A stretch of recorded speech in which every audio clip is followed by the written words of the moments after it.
50% से ज्यादा भारत की पुलिस मुसलमानों को अपराधी समझती है। जेल में मुसलमानों की संख्या प्रतिशत के हिसाब से जनसंख्या की प्रतिशत से ज्यादा है। देश में सिर्फ 3% सरकारी नौकरियां मुसलमानों के पास है। देश के सिर्फ 4% मुसलमानों के पास कॉलेज की डिग्री है। भारतीय कंपनियों में सिर्फ 3% लोग मुसलमान हैं। देश भर में मुसलमानों के साथ मकानों के मुद्दे पर भेदभाव किया जाता है। क्या भारत में मुसलमान होना एक जुर्म है? आज मुसलमानों की यह स्थिति क्यों है? भारत के मुसलमान अपनी यह स्थिति सुधारने के लिए क्या कर सकते हैं? अगर आप चाहते हैं कि आपके साथ जो भेदभाव किया गया हो वह आगे आने वाली नस्लों के साथ ना किया जाए, अगर आप चाहते हैं कि आपके बच्चे और रिश्तेदारों के साथ प्रताड़ना ना किया जाए, अगर आप चाहते हैं कि मुसलमानों की स्थिति भारत में सुधरे, तो यह वीडियो आखिरी तक देखें और जानें कि भारत के मुसलमान आज क्या कर सकते हैं। सत्यमेव जयते यूट्यूब चैनल में आपका स्वागत है। आज की वीडियो में हम जानने की कोशिश करेंगे कि भारत के मुसलमानों के साथ भेदभाव के जमीनी सच क्या है। इसे हम भारतीय पुलिस, भारत की न्याय प्रणाली, भारत के जेलों की आबादी, भारत की कंपनियों में मुसलमानों की प्रतिनिधित्व, उच्च शिक्षा में मुसलमानों का प्रतिनिधित्व, यह सारे दृष्टिकोण से इसका विश्लेषण करेंगे और जानने की कोशिश करेंगे कि भारत के मुसलमान आज क्या कर सकते हैं। हम 2 ऐसे उदाहरण भी पेश करेंगे जिससे मुसलमान अपनी स्थिति सुधार सकते हैं और आगे आने वाली नस्लों के साथ अपने समुदाय को मजबूत बना सकते हैं और आज जो हमारे साथ प्रताड़ना किया जा रहा है उसे रोक सकते हैं। अब हम समझने की कोशिश करेंगे कि भारत के मुसलमानों की स्थिति आज क्या है। 2018 की टाटा ट्रस्ट की study status of policing in India हमें यह बताती है कि 50% से ज्यादा भारत के पुलिसकर्मी यह अनुभूति रखते हैं कि भारत के मुसलमान दूसरे समुदायों की तुलना में आपराधिक गतिविधियां करते हैं और इसी कारण भारत के मुसलमानों को दूसरी समुदायों की तुलना में ज्यादा अरेस्ट किया जाता है। और जेलों की जनसंख्या से यह पता चलता है कि जब भारत की जनसंख्या में मुसलमानों का प्रतिशत 14% है, 20% जेलों की जनसंख्या मुसलमानों की है। यह देश में सबसे ज्यादा महाराष्ट्र, तमिलनाडु, गुजरात और पश्चिम बंगाल में है। यहाँ पर जनसंख्या के प्रतिशत से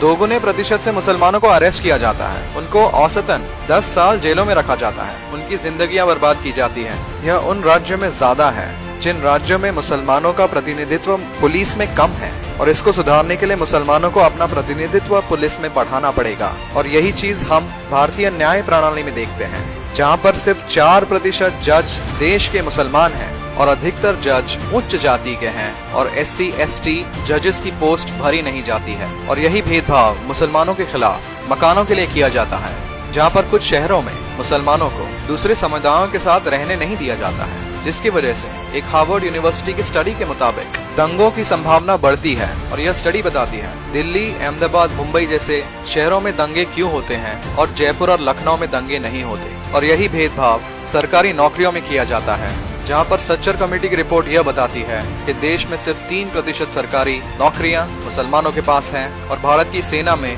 सिर्फ 3% सैनिक मुसलमान हैं। यह आपने देखा होगा कि ये 3 और 4% बहुत ज्यादा जगहों पर आता है। 4% जज, 3% सरकारी नौकरियां, 3% देश में सैनिक, भारतीय कंपनियों में 3% मुसलमान कर्मचारी। और इसका हम संबंध निकालने की कोशिश करें तो हमें यह समझता है कि या तो मुसलमान अपने आप को देश में भेदभाव का शिकार समझ सकते हैं, या तो यह देख सकते हैं कि भारत में कॉलेज डिग्री पाने वाले सिर्फ 3% लोग मुसलमान हैं, कि 40% से ज्यादा मुसलमान इस देश के अशिक्षित हैं। ये समुदायों में सबसे ज्यादा बड़ा प्रतिशत है जहाँ पे लोग अशिक्षित हैं और मुसलमानों की औसतन पढ़ाई इस देश में सिर्फ 6वीं पास है। यह सारी मुश्किलात जो हमने आपको बताई हैं उसका कारण साफ तरीके से शिक्षा है।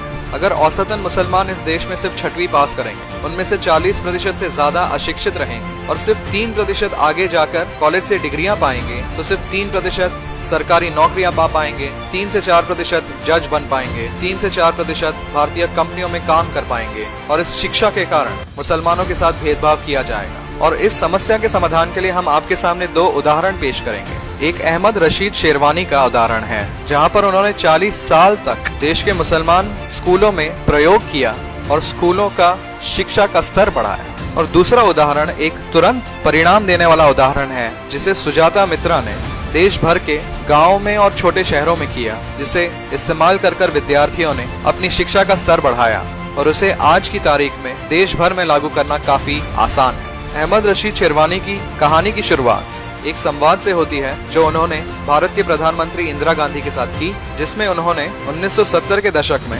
मुसलमानों के प्रतिनिधित्व की बात की और कैसे सिर्फ 2% सरकारी जॉब्स में और 3% कॉलेज डिग्री पाने वाले मुसलमान हैं। इस मुद्दे पर बात करते करते इंदिरा गांधी ने उन्हें यही कहा कि जब तक भारत के मुसलमान पढ़ नहीं पाएंगे तब तक अपना स्तर कैसे सुधार पाएंगे। इससे अहमद रशीद शेरवानी क्रोधित हुए और उन्होंने सच जानने की कोशिश की और उन्होंने विश्वविद्यालयों से आंकड़े निकालकर समझने की कोशिश की कि मुसलमानों का प्रतिनिधित्व उच्च शिक्षा में कितना है। और सीबीएसई और विश्वविद्यालयों से उन्हें यह पता चला कि जब मुसलमानों के खिलाफ भेदभाव बहुत कम था, तब भी मुसलमानों का प्रतिनिधित्व सरकारी नौकरियों में और उच्च शिक्षा में सिर्फ 2 या 3% ही था। और मुसलमानों के लिए यह सोचने की बात है कि 40 साल में मुसलमानों का स्तर सरकारी नौकरियों में और उच्च शिक्षा में 2 या 3% से ज्यादा नहीं बढ़ा है।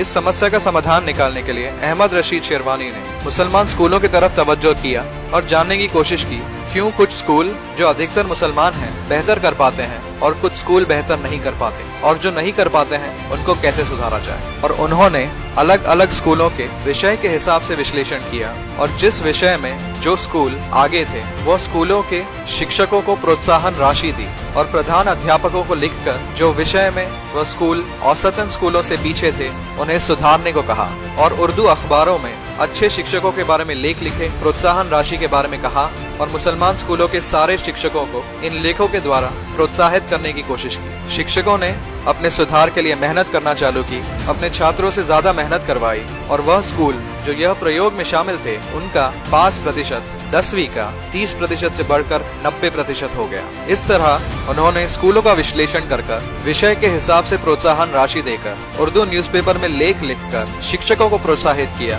जिन्होंने छात्रों को प्रोत्साहित किया। पर उन्हें यह करने के लिए लगातार 30 साल का प्रयास लगा। अब हम सुजाता मित्रा के होल इन द वॉल प्रयोग की बात करेंगे, जहाँ पर उन्होंने देश भर के छोटे गाँवों में और छोटे शहरों में यह प्रयोग का इस्तेमाल किया। उन्होंने छोटे छोटे कमरे बनाए, वहाँ पर बच्चों के लिए कंप्यूटर लगाए, सोलर पावर से उन्हें इलेक्ट्रिसिटी दी, हर गांव में एक व्यक्ति को उन कंप्यूटर के लिए जिम्मेदार बनाया और उस गांव के छात्रों को एक विषय के बारे में कंप्यूटर के द्वारा अभ्यास करने को कहा और 2 महीने बाद वापस आकर उसी विषय पर छात्रों की परीक्षा ली। उन्होंने यह समझा कि हर गाँव में छात्रों ने अपने छोटे छोटे समूह बना लिए और अपनी जिज्ञासा से उस विषय का शोध किया, एक दूसरे से उस विषय के बारे में बातें की, अपनी समझ बढ़ाई और 2 महीने बाद परीक्षा में उन छात्रों के अंक कक्षा के प्रशिक्षित छात्रों के बराबर थे। उन्होंने यही प्रयोग बच्चों की अंग्रेजी सुधारने के लिए किया, बच्चों का गणित सुधारने के लिए किया, बच्चों का विज्ञान सुधारने के लिए किया और इसके लिए हर गांव में जो जिम्मेदार व्यक्ति रखा गया था उसका प्रोत्साहन बहुत जरूरी था,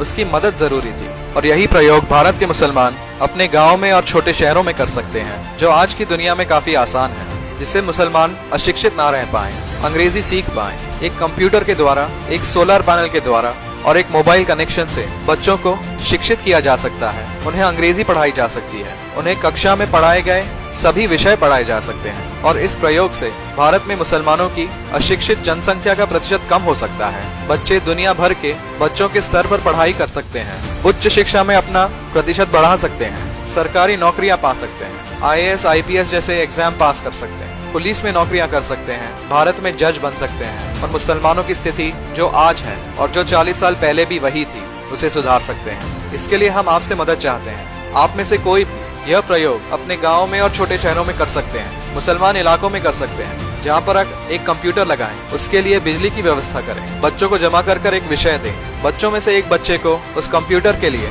जिम्मेदार बनाएं और 2 महीने बाद उनकी परीक्षा लें और हमारे साथ इस प्रयोग का परिणाम शेयर करें। हम जरूर आपसे बात करेंगे, हम परिणाम सुधारने की कोशिश करेंगे और मुसलमानों को दिखाने की कोशिश करेंगे यह प्रयोग हमारे समुदाय में किया जा सकता है और उसे हम कैसे सफल कर सकते हैं। अगर आपको हमारी वीडियो और सोच पसंद आती है तो यह वीडियो लाइक करें, हमें कमेंट सेक्शन में बताएं कि आप सुधार के लिए क्या सुझाव दे सकते हैं और इस वीडियो को ज्यादा से ज्यादा लोगों तक पहुंचाएं ताकि हम अपने समुदाय में यह प्रयोग कर पाएं और इसे सफल करने की कोशिश कर पाएं। देश के मुसलमान जाग चुके हैं, अगर हम सुधरेंगे नहीं तो हमारा नाश हो जाएगा। मुसलमानों को शिक्षा की जरूरत है, चलिए हम एक दूसरे की मदद करेंगे। जय हिंद, सत्यमेव जयते।